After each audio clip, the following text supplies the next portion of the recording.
Very good morning to all of you, my dear students. In the previous video, we discussed about the causes and how the federations are formed there. In this video, we will read what makes India a federal country. So, in the previous video, we discussed about the powers and key features of federalism, and then after we have also read that central government, state government, what the powers they have, all those things we have discussed in the previous video. But here in this video we have to read what makes India federal country. ऐसा क्या है जो India को federal country बनाता है. Okay, so first of all you should know India became independent nation after very painful and bloody partition.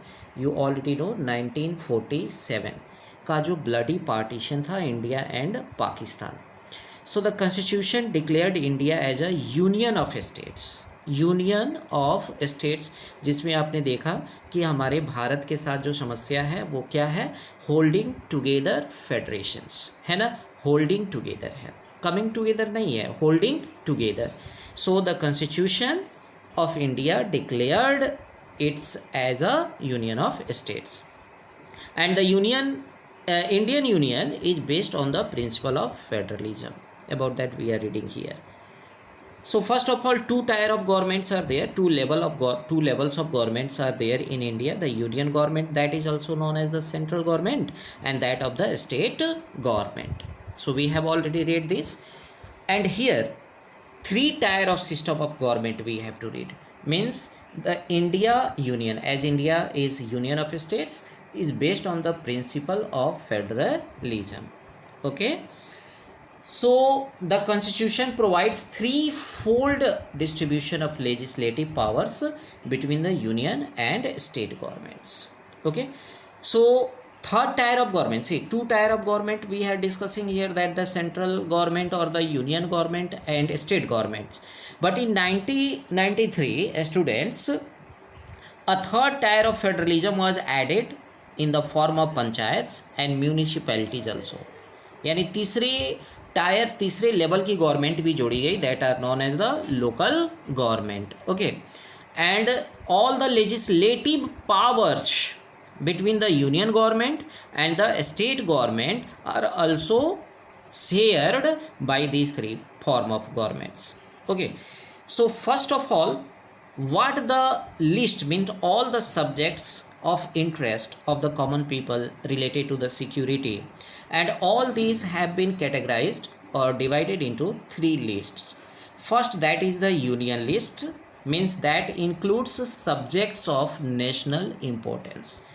Wherever we talk about the central government, जब हम central government की बात करते हैं तो जो सब्जेक्ट्स नेशनल इम्पोर्टेंस के होते हैं, राष्ट्रीय महत्व के होते हैं, uniform policy matters these as under applicable throughout the country, जो पूरे देश में क्या होता है, लागू होता है और पूरे देश के लोगों को मानना पड़ता है. जैसे कुछ एग्जांपल से स्टूडेंट्स हम इसका देना चाहेंगे, किसका, यूनियन लिस्ट का. यूनियन लिस्ट का मतलब क्या होता है, ये ऐसे सब्जेक्ट्स होते हैं जो नेशनल इम्पोर्टेंस के होते हैं और पूरे देश में ये लागू होता है. जैसे कि आप फॉरेन अफेयर्स की बात करें, जितना भी विदेशी मामले होते हैं, जो विदेश मंत्रालय है, फॉरेन मिनिस्ट्री है, उसके अंतर्गत आता है. डिफेंस की बात कर ले, जहाँ तक भारत के सुरक्षा की बात है तो ये डिफेंस किसके अंदर आता है, यूनियन लिस्ट के अंदर आता है. फॉरेन अफेयर्स इसी के अंदर आते हैं. बैंकिंग सिस्टम जो होता है पूरे देश में किस तरह से चलेगा, ये भी यूनियन लिस्ट के अंदर ही आता है. उसके अलावा कम्युनिकेशंस है, करेंसी है, ये सब यूनिफॉर्म पॉलिसी होना चाहिए जो हमारे पूरे देश में लागू हो. जैसे करेंसी अब हर स्टेट का अलग अलग नहीं हो सकता है ना, तो करेंसी पूरे देश की एक ही होगी. और ये जो मामले हैं करेंसी से रिलेटेड, बैंकिंग से रिलेटेड, ये सब किसके अंदर आते हैं, यूनियन लिस्ट के अंदर आते हैं. तो ये ऐसे सब्जेक्ट्स होते हैं जो नेशनल इम्पोर्टेंस के होते हैं.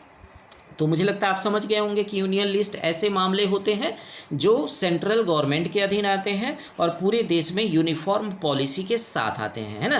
And the union government alone can make laws related to this subject mention in the union list. Union list में, ये यूनियन लिस्ट में जो भी सब्जेक्ट्स हैं स्टूडेंट्स, इस पर सेंट्रल गवर्नमेंट को स्टेट गवर्नमेंट से कोई राय लेने की आवश्यकता नहीं है। वो खुद ही इस पर क्या कर सकते हैं, अपने लॉ को बना सकते हैं, अकेले बना सकते हैं। तो समझ गए आप लोग।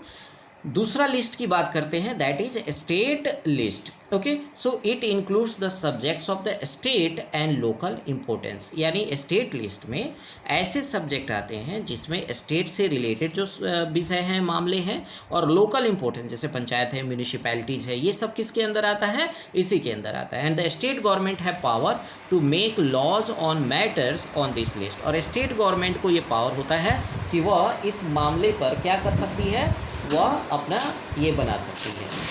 ठीक है, तो ये चीज़ समझने की ज़रूरत है। For example agriculture and trade, है ना। एग्रीकल्चर हो गया, ट्रेड हो गया, कॉमर्स हो गया, है ना, पुलिस हो गया, ये ऐसे मामले होते हैं, इरिगेशन से रिलेटेड जो मामले होते हैं वो स्टेट गवर्नमेंट के अधीन आते हैं और स्टेट गवर्नमेंट इस पर अपना कानून बना सकती है, रूल्स बना सकती है। तो इसको स्टेट लिस्ट कहा जाता है। तो स्टेट लिस्ट से संबंधी जो मामले हैं वो कौन कौन से हैं, पुलिस हो सकता है, agriculture, trade, commerce and irrigation.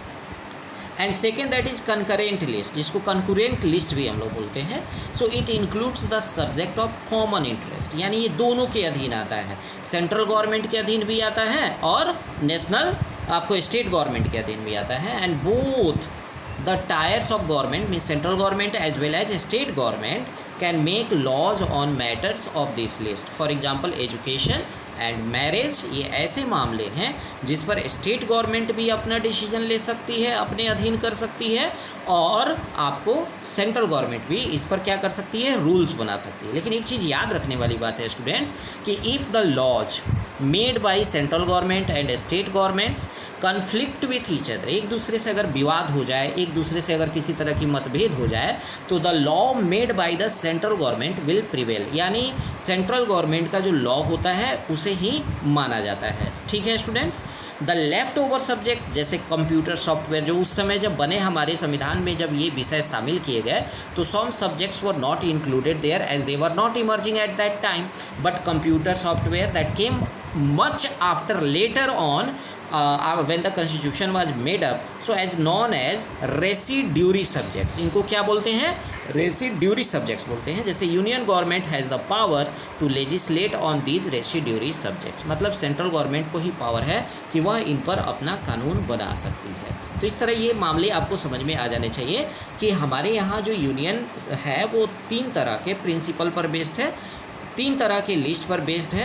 यानी एक तरह से पावर्स दिए गए हैं कॉन्स्टिट्यूशन के द्वारा स्टेट गवर्नमेंट्स को और सेंट्रल गवर्नमेंट को। Okay, so I hope that you have understood very well, and I have given you examples also which subjects are there in union list and which are there in state list, which are there in concurrent list, and the left subject are known as the residuary subjects. Okay, thank you very much for watching video. In the next video we will discuss some more topics. Thank you very much.